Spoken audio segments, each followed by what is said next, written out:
ഇപ്പോൾ നമുക്ക് റോളർ കറുമ്പ് വെച്ചാൽ പോതും ഓട്ടോമാറ്റിക്കലി ജ്യൂസ് ഇങ്ങനെ വന്നിരും. കണ്ടോ വളരെ സ്മൂത്ത് ആയിട്ട് ആ ജ്യൂസ് വരുന്നത് കണ്ടോ. ഈ റോളറുകളാണെങ്കിലും നമ്മൾ ഒരുപക്ഷെ ഇത് കണ്ടിട്ടുണ്ടാവില്ല. ഹായ് നമസ്കാരമുണ്ടേ. ഇന്നത്തെ നമ്മുടെ വീഡിയോ ആരംഭിക്കുന്നത് കോയമ്പത്തൂരിലെ നീലാംപൂർ എന്ന സ്ഥലത്ത് നിന്നാണ്. നമ്മൾ ഈ വീഡിയോയിലൂടെ പരിചയപ്പെടുത്താൻ പോകുന്നത് ഒരു ഷുഗർ കെയിൻ ജ്യൂസർ മെഷീനാണ്. കരിമ്പിൻ ജ്യൂസ് മെഷീൻ. G-Tech എന്നാണ് ഈ കമ്പനിയുടെ പേര്. Hi, I am Sekar. நாங்கள் இங்கே கோயம்புத்தூரில் நீலம்பூரில் G-Tech இன்ஜினியரிங் கம்பெனி வச்சுருக்கோம். நாங்கள் ஃபுட் ப்ராசஸிங் மிஷின்ஸ் பண்ணிகிட்ருக்கோம். அதில் major product sugarcane juice machines, அப்புறம் பீலர் மிஷின்ஸ், அப்புறம் இன்னும் ஃபுட் இண்டஸ்ட்ரிக்கு தேவையான எல்லா மிஷின்ஸ் பண்ணிகிட்ருக்கோம். இன்றைக்கி ഷുഗർകെയിൻ ജ്യൂസ് മെഷീൻസ് പറ്റി மட்டும்தான் நம்ம இன்றைக்கி ബ്രീഫാக பேச போகிறோம். നമ്മളിന്ന് പരിചയപ്പെടാൻ പോകുന്നത്, നമ്മുടെ വീഡിയോയിലൂടെ കാണിക്കാൻ പോകുന്നത് ഈ കരിമ്പിൻ ജ്യൂസ് മെഷീനാണ്. ഇപ്പോൾ ഇതിൻ്റെ ഷേപ്പ് കാണുമ്പോൾ തന്നെ നിങ്ങൾക്കറിയാം, ഇത്തരത്തിലൊരു പക്ഷേ നിങ്ങൾ കണ്ടിട്ടുണ്ടാവില്ല. ഇതിൻ്റെ ക്വാളിറ്റിയിലേക്ക് വന്നു കഴിഞ്ഞാലും ആ ഒരു ഫീല് നമുക്ക് കിട്ടുന്നുണ്ട്. കരിമ്പിടുന്ന ഒരു ഭാഗം ഇതാണ്, അതുപോലെ ജ്യൂസ് വരുന്ന ഒരു ഭാഗം ഇതാണ്. ഇതൊക്കെ വളരെ സേഫ്റ്റിയിലാണ് ഇവർ ചെയ്തിരിക്കുന്നത്. പിന്നെ നമ്മൾ ഇങ്ങോട്ട് വന്നു കഴിഞ്ഞാൽ ഇതിൻ്റെ സ്വിച്ചുകളൊക്കെ കണ്ടോ, ഇതെല്ലാം തന്നെ ഈ ഒരു ക്വാളിറ്റി ഇവർ മെയിൻറ്റെയിൻ ചെയ്തിട്ടുണ്ട്. ഇതിനൊക്കെ ഒരു സ്പെഷ്യൽ വയറിംഗ് സംവിധാനം തന്നെ ഇതിനകത്ത് ഘടിപ്പിച്ചിട്ടുണ്ട്. പിന്നെ അതുപോലെ ഈ വയറുകൾ ഉപയോഗിച്ചിരിക്കുന്നതാണ് ഇതിന് ഏറ്റവും ക്വാളിറ്റിയുള്ള വയറുകൾ.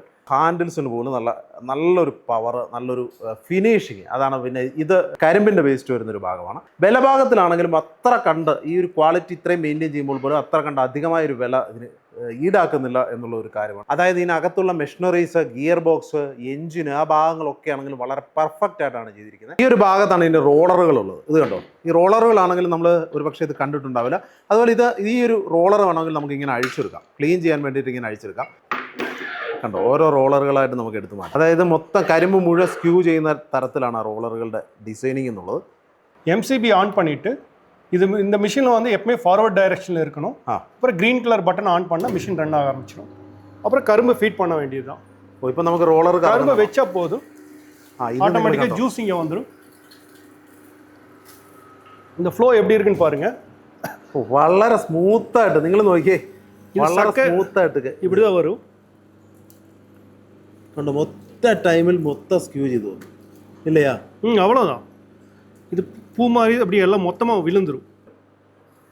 കണ്ടോ, വളരെ സ്മൂത്തായിട്ട് ആ ജ്യൂസ് വരുന്നത് കണ്ടോ. കണ്ടോ, വളരെ സ്മൂത്തായിട്ട് തന്നെ, ഒരു പ്രഷറൊന്നുമില്ലാതെ. டைமென்ஷன்ஸ் வந்து ஈஸியாக இருக்குது, பார்க்குறதுக்கு ஈஸியாக வச்சுக்க முடியும். ஸ்பேஸ் கம்மியாக இருக்கும், பட் வெயிட் கொஞ்சம் அதிகமாக இருக்கும்.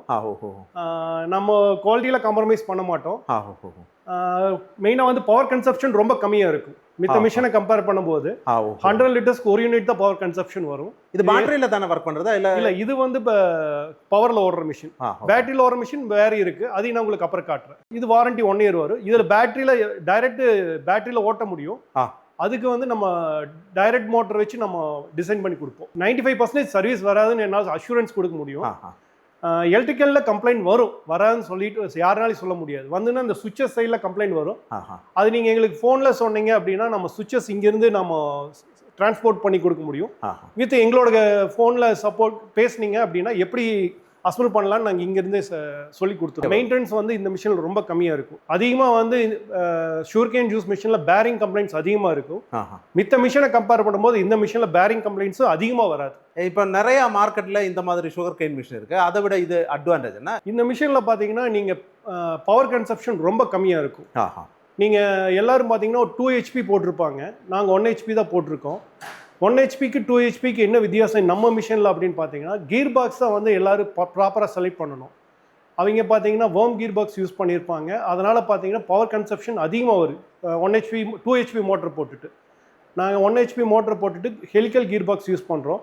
அதனால் உங்களுக்கு பவர் கன்சப்ஷன் ரொம்ப கம்மியாக இருக்கும். அதே மாதிரி 1 ஹவருக்கே உங்களால் வந்து 100 லிட்டர்ஸ் பவர் ஷுகர்கேன் ஜூஸ் ப்ரொடியூஸ் பண்ண முடியும். நம்ம மிஷினில் ஜூஸும் கூட இந்த ஷீட்டில் இப்படி வடிஞ்சு வராது. நார்மலாக அப்படியே ஒரு சொட்டும் கூட இங்கே நிற்காம அப்படியே டம்ளரில் தான் விழுகும். அதான் இப்படி வச்சிருக்கு. ஆமாம். ഇത് നിങ്ങൾ എവിടെയെങ്കിലും ഏതെങ്കിലും ജ്യൂസ് മെഷീൻ ഇങ്ങനെ കണ്ടിട്ടുണ്ടോ? ഇത് ഇങ്ങനെ ജ്യൂസ് ഇതിലേക്ക് തെറിച്ച് വീഴാതിരിക്കാനും ജ്യൂസ് മെഷീനിലേക്ക് വീഴാതിരിക്കാനും അതുപോലെ നിലത്തൊക്കെ വീണ് ചെതറാതിരിക്കാൻ വേണ്ടിയിട്ട് ഇവരിങ്ങനെ ചെയ്താണത്. அது கூட கொஞ்சம் சின்ன மாடல் இது. இது அந்த மாதிரி தான். இது அதே மாதிரி தான். இதில் சீ த்ரூ இதெல்லாம் பார்த்தீங்கன்னா ஈஸியாக க்ளீன் பண்ணிக்க முடியும். எந்த மிஷின்லையுமே இந்த மாதிரி ஈஸியாக க்ளீன் பண்ணுற மாதிரி வச்சிருக்க மாட்டேன். அதே மாதிரி யாருக்குமே வந்து ஹார்ம்ஃபுல்லாக இருக்காது. இது அதை விட சின்ன மிஷின் தானே? ஆமாம், இது அதை விட சிறுசு. இதோட அவுட்புட் எவ்வளோ வருது? இது பர் ஹவருக்கு 70 லிட்டர்ஸ் வரைக்கும் அவுட்புட் எடுக்கலாம். ഇതാണ് ബാറ്ററിയിൽ പ്രവർത്തിക്കുന്നത് അല്ലേ? ஆமாம், இது பேட்டரி மிஷின். பவர் இல்லாத இடத்துல இன்வெர்டர் தேவையில்லை. ஓஹோ. நம்ம வீட்டிலேருந்து சார்ஜ் பண்ணிட்டு போயிட்டு. இதா பேட்டரியா? லித்தியம் பேட்டரி இது? இது கொஞ்சம் பெரிய பேட்டரி. நம்ம இந்த மிஷினுக்கு கொடுக்குறது சிறிய பேட்டரி வரும். அது வந்து 250 to 300 கப்ஸ் பேட்டரி வர மாதிரி அதுக்கு டிசைன் பண்ணியிருக்கு. அது ஒரு சார்ஜிங்கில் கிடைக்கிறது. ஆமாம், ஒரு சிங்கிள் சார்ஜ் அது 4 ஹவர்ஸில் சார்ஜ் ஆயிரும். 3.5 hours to 4 ஹவர்ஸில் ஃபுல் கம்ப்ளீட் சார்ஜ் ஆயிரும். இந்த பேட்டரி எவ்வளோ லைஃப் இது வருது, வாரண்டி வருது? 1 year வாரண்டி வரும். இது இப்போ மிஷினில் பவர் பேட்டரியில் ப்ளக் பண்ணியாச்சு. இது சேம் அதே மாதிரி இது ஃபார்வர்ட் டைரக்ஷனில் வச்சுருக்கோம். இது க்ரீன் கலர் சுவிட்ச் மட்டும் ஆன் பண்ணால் போதும். இது ரோலர்ஸ் இப்போ ரன் ஆக ஆரம்பிச்சிருச்சு. இது ஸ்லோ ஸ்பீடு தான். ரோலர்ஸ் இந்த மாதிரி. ஆமாம், இது பர் ஹவருக்கு 50 லிட்டர்ஸ் அவுட்புட் எடுக்கும் இந்த மிஷினு. இது 3 ரோலர்ஸ் தான். இந்த மிஷினுடைய வெயிட் மட்டுமே 55 kg வந்துடும். இது டஸ்ட்பின் மாடலு. இது ரோலர்ஸ் இங்கே இருக்கு. ஓகே. இது ஜூஸ் எல்லாம் இங்கே பிடிக்கிற மாதிரி இருக்கும். இங்கே ஜூஸ் பிடிக்கிறது செப்பரேட் வருது. ஆமாம், இங்கே ஒரு ஜூஸ் சக்கை இந்த இடத்துல டிராவல் ஆகிற மாதிரி ஒரு கவர் வரும். அந்த வேஸ்ட் வருது. இங்கே ஃபிட் பண்ணல ஒன்றும். இது இன்னும் இன்கம்ப்ளீட்டாக இருக்குது ஒர்க்கு. Okay okay okay. இங்கே வந்து நம்மளோட ஒரு பிளாஸ்டிக் ட்ரே வரும். Okay okay okay. இன்னும் இந்த மிஷின் இன்கம்ப்ளீட்டாக இருக்கிறங்காட்டி இப்படி இருக்கு. ഓക്കെ, അതായത് നമ്മുടെ വേസ്റ്റ് വരുന്നതെല്ലാം പുറത്തേക്ക് പോകത്തില്ല, അതെല്ലാം ഇതിനകത്തേക്ക് ഇൻസൈഡിൽ കവർ ആയിരും. ഇതിനകത്തേക്ക് വരും. അതിന് വേണ്ടിയിട്ട് ചെയ്തിരിക്കുന്ന കുറച്ചുകൂടെ വലിയൊരു മിഷനാണ്, കപ്പാസിറ്റി കൂടുതലുള്ള. ഇത് കീഴെ വീൽ വന്നിരും. Okay okay okay. കീഴെ വീൽ വന്നിരും. അപ്പോൾ സംഗതി ഉണ്ടായിരുന്നു, അടിപൊളിയല്ലേ, തകർത്തു. അപ്പോൾ ബാക്കിയൊക്കെ നിങ്ങളുടെ കയ്യിലാണ്. നേരെ കോയമ്പത്തൂരിലേക്ക് വരിക, നീലാംപൂർ എന്ന് പറഞ്ഞ സ്ഥലത്ത് വരിക. നിലമ്പൂരല്ല, നീലാംപൂർ എന്ന് പറഞ്ഞ സ്ഥലത്ത് വരിക. ജി-ടെക് എന്ന് പറഞ്ഞ ഫാക്ടറി കാണാം. അവിടെ വന്നു കഴിഞ്ഞാൽ നിങ്ങൾക്ക് ഈ മെഷീനറീസൊക്കെ പരിചയപ്പെടാം. അപ്പോൾ എന്തെങ്കിലുമൊക്കെ ഉണ്ടെങ്കിൽ അറിയിക്കുകയല്ലേ, ഇതുപോലൊക്കെയുള്ള സംരംഭങ്ങൾ, അതുപോലെ ചെറുകിട എന്താ പറയുക ഇന്നോവേഷൻസൊക്കെ നിങ്ങൾ ചെയ്യുന്നുണ്ടെങ്കിൽ നമ്മളെ വിളിച്ചറിയിക്കുക. നമുക്ക് എവിടെയാണെങ്കിലും, ഇന്ത്യയിൽ എവിടെയാണെങ്കിലും ഞാൻ വന്ന് ഷൂട്ട് ചെയ്യും. അതിന് വിദേശത്താണെങ്കിലും ഞാൻ വരും കേട്ടോ. ഓക്കെ, അപ്പം നല്ല അഭിപ്രായങ്ങളൊക്കെ നിങ്ങൾ അറിയിക്കണം. നമ്മുടെ എന്തെങ്കിലും മാറ്റങ്ങൾ വേണമെങ്കിൽ അത് അറിയിക്കണം. എന്തൊക്കെയാണ് നിങ്ങൾ ആഗ്രഹിക്കുന്നുണ്ടെങ്കിൽ അതും അറിയിക്കണം. അതൊക്കെ കമൻറ്റുകളിലൂടെ അറിയിക്കുക. പിന്നെ എൻ്റെ പേഴ്സണൽ നമ്പർ ഞാൻ ഇപ്പോൾ ആഡ് ചെയ്യുന്നു.